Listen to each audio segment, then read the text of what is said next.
En el curso Tips Básicos para Invertir te enseñé los puntos que tenés que tener en cuenta antes de invertir. Si todavía no lo viste, te recomiendo que primero lo mires antes de mirar este curso para entenderlo mejor.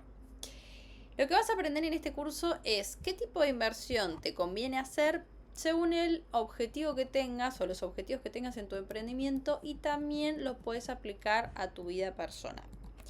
En particular para lo que es este curso voy a hablar de 4 tipos de inversiones que considero que cualquier ser humano tiene que conocer, y ya te voy advirtiendo que poner a rendir dinero al mercado pago no es una de las 4 inversiones que voy a hablar. De las que voy a hablar son de los plazos fijos, de la compra de moneda extranjera, de los fondos comunes de inversión y de los títulos valores.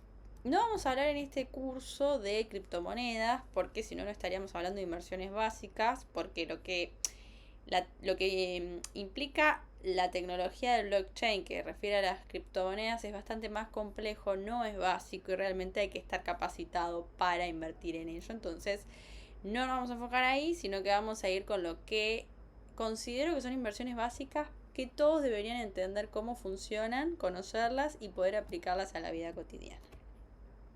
Vamos a empezar entonces con el plazo fijo. ¿Qué es un plazo fijo? El plazo fijo implica colocar un determinado monto de dinero a plazo, generalmente el plazo mínimo es de 30 días, y por ese dinero que tengo a plazo me van a pagar intereses. Ese dinero permanece congelado durante un determinado tiempo y al finalizar ese plazo me van a pagar, me van a devolver esa plata que yo invertí con los intereses adicionales. ¿Cómo puedo constituir un plazo fijo? Los plazos fijos se constituyen súper fácil desde cualquier home banking. Si todavía no tenés el home banking de tu banco habilitado, te recomiendo que te lo hagas, que es muy sencillo hacerlo, porque te va a servir para efectuar cualquiera de las 4 inversiones que te voy a decir o que te voy a enseñar en este curso. Si todavía no tenés cuenta bancaria, te recomiendo que te crees una, que busques un banco relativamente amigable y tengas una cuenta bancaria para cualquier contingencia. Lo que puedes aprovechar en este caso es los programas de referidos que tienen algunos bancos, que te pueda recomendar algún amigo o alguna persona conocida para que te bonifiquen alguna cuenta. Pero es importante que tengas tu cuenta de home banking para poder efectuar estas inversiones, porque es muy sencillo de hacerlo desde una computadora, desde un celular, en tu casa o en cualquier lugar. Volviendo a lo que es el plazo fijo, depende del tipo de banco. Voy a tener un importe mínimo que me piden para poder constituir ese plazo fijo y las distintas modalidades, que puede ser un plazo fijo tradicional con una tasa de interés fija o un plazo fijo a tasa UVA, que la tasa UVA lo que tiene es que varía según los efectos de la inflación, ¿sí?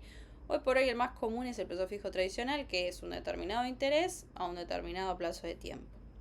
Lo bueno que tienen los plazos fijos tradicionales es que no tienen costo de comisión, o sea, uno constituye el plazo fijo y no tiene que pagar comisión adicional al banco. ¿Cuándo me conviene constituir un plazo fijo? Quizás esta va a ser una de las preguntas que vamos a ir desarrollando, porque un poco de esto va el curso. La tasa de un plazo fijo hoy por hoy ronda en un 133% anual. Vamos a hacer un paréntesis que esto depende en el momento que estés mirando este curso. Hoy, a esta altura del año, más o menos ronda en un 133% anual, lo que representa aproximadamente un 11% de rendimiento mensual. La inflación que hoy tenemos, hoy por hoy, ronda en un 10% mensual. Entonces, ¿qué quiere decir? Que un plazo fijo tradicional hoy te sirve para cumplirte básicamente de los efectos de la inflación y hasta ahí.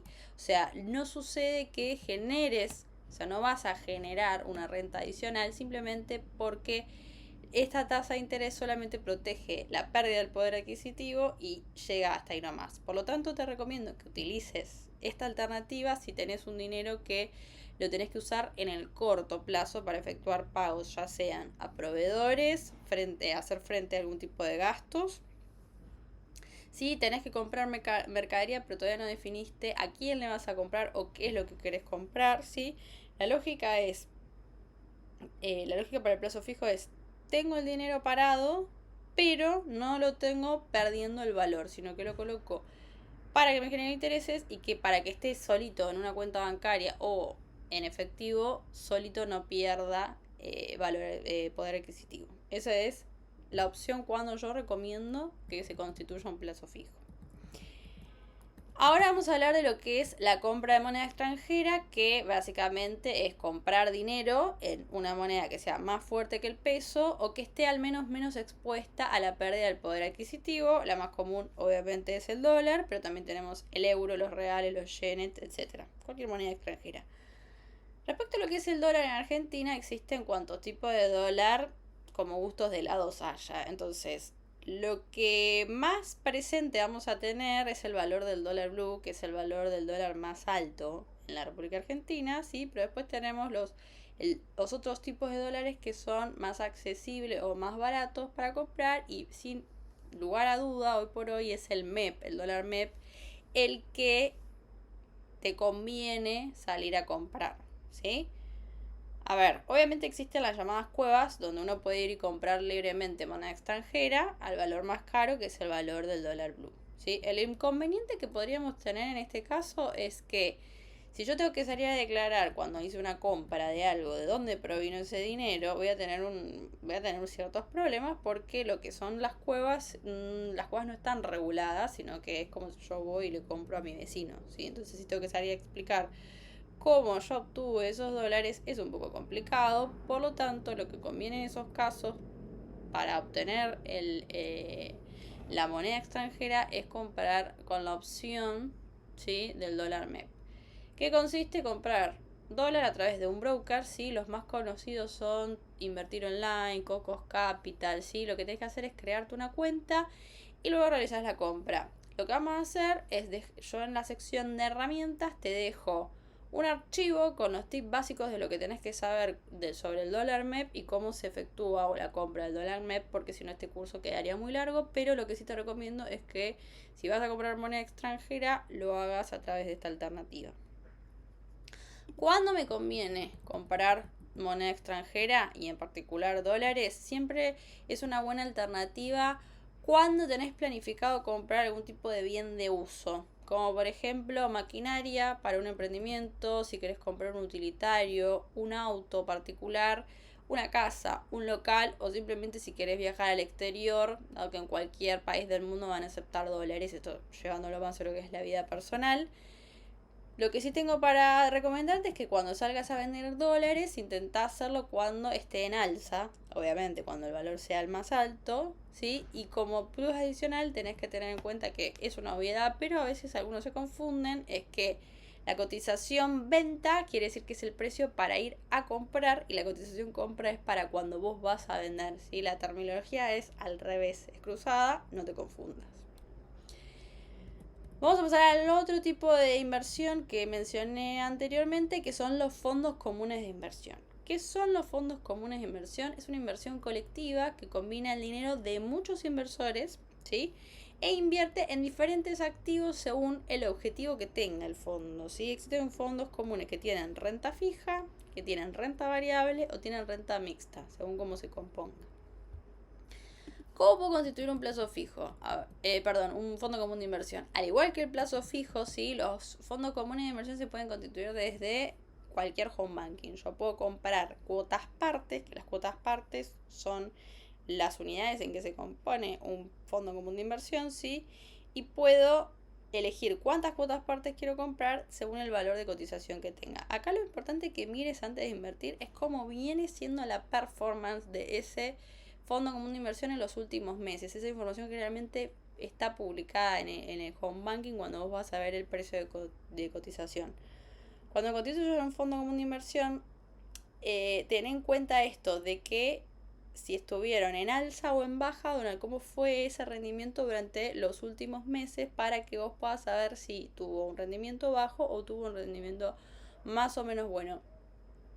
Ten en cuenta que si vas a elegir un fondo común de renta fija, vas a tener menos fluctuación, vas a tener menos rendimiento, ¿sí?, que si compras cuotas partes de un fondo común de renta variable, quizás vas a tener más fluctuación, pero vas a tener más rendimiento, ¿sí? Lo que sí tenés que tener en cuenta con los fondos comunes de inversión es que tenés una pequeña comisión, ¿sí? Y el rescate es cuando yo quiero salir a vender el fondo común de inversión. Hay rescates de fondo común de inversión que según el tipo de banco pueden demorar hasta 2 días.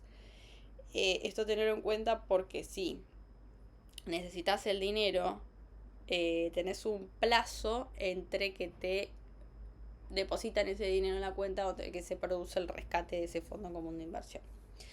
Si me preguntas cuándo te conviene un fondo común de inversión, yo te voy a decir que te conviene más un fondo común de inversión que poner a rendir tu dinero en Mercado Pago.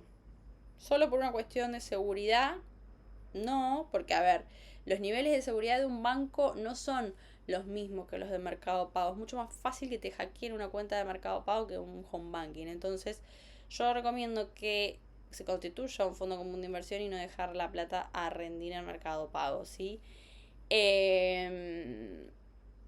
¿Para qué te sirve? Si tenés que pagar un alquiler de un local, suponete que vos tenés dinero hoy y tenés que pagar de un vencimiento de acá a 10 días.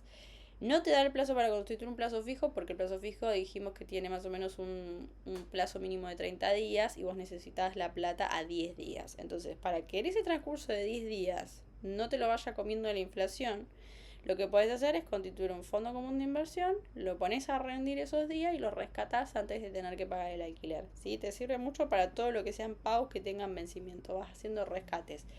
Además, lo que puedes hacer es ir rescatando de a poco. Vos podés constituir, por ejemplo, un fondo común de inversión de 100.000 pesos, ¿sí? Y si necesitas 20.000 pesos, rescatás 20.000 pesos. No necesitas rescatar los 100.000 pesos, ¿sí? Y ahí rescatás los 20.000, por ejemplo, y te van a pagar la renta que obtuviste por ese fondo común de inversión, ¿sí? Está bueno para cuando yo tengo que hacer frente a pagos de cortísimo plazo y evitar esto de que se me vaya devaluando el dinero por tenerlo quieto, ¿sí? Es fácil de hacer y realmente no tiene grandes complejidades.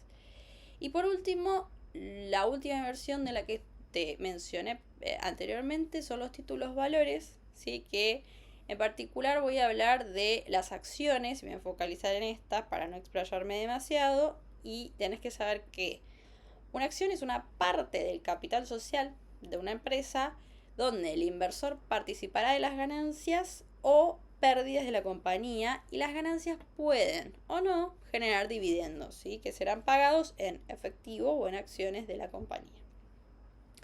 Cuando uno invierte en acciones, elige una inversión de renta variable, es decir, que no tiene un vencimiento que ya está preestablecido y la renta que se puede llegar a obtener tampoco es fija, ¿sí? Ten en cuenta que existen otros tipos de títulos valores, ¿sí? Como bonos, CDR, obligaciones negociables, etc. El mecanismo es más o menos similar en todos, ¿sí?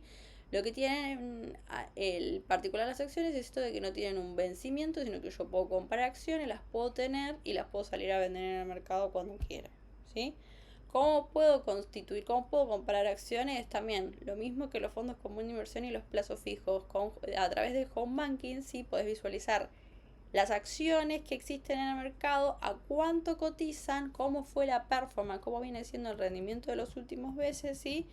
Y lo que digo siempre es intentar invertir en acciones de empresas que conozcas, ¿sí? Que sepas más o menos qué es lo que hacen y a qué se dedican, qué es lo que venden y demás, porque así más o menos vas a saber dónde estás poniendo la plata. Las acciones puedes comprarlas no solo desde un home banking, sino también podés comprarlas a través de las plataformas que mencionamos anteriormente, como Invertir Online también tiene esta facilidad. Elegí en cuál plataforma te conviene. Acá lo importante es que compare los valores de cotización y cuáles son los costos de comisión que tiene, porque la compra de acciones tiene costo de comisión. Son costos bajos, pero tienen costos de comisión. ¿Cuándo recomiendo que hagas una compra de acciones? Bueno, recomiendo que estas sean a mediano y a largo plazo, a diferencia de los plazos fijos o de los fondos comunes de inversión, sí, que sean más de largo plazo para generar una renta que sea medianamente decente, ¿sí? Y esto se puede dar cuando estés planeando expandir tu negocio, pero que no sea en el corto plazo, sino que sea para proyectos futuros. Y obviamente que si tenés que hacer frente a pagos de corto plazo, esta no es la mejor opción porque puede pasar que se cae el valor de la acción y termine perdiendo plata. Por eso digo que es preferible hacerlas a mediano y a largo plazo cuando yo tengo pensado expandir un negocio o pensar en proyectos de largo plazo. Como digo siempre, lo importante es diversificar tu cartera de inversiones y no te centres en invertir en una sola cosa, intenta invertir en diferentes alternativas para que puedas ir midiendo cómo va la renta en cada caso. Ahora que ya tienes una noción más clara, es el momento de empezar a invertir y de resguardar los pesos de la pérdida del poder adquisitivo. Cualquier duda que puedas llegar a tener, que no hayas entendido o si necesitas asesoramiento adicional, desde la sección de consultoría en la página web podés agendar una cita y podemos visualizar o explicarte mejor cuáles son las opciones que convienen para invertir dentro de tu emprendimiento.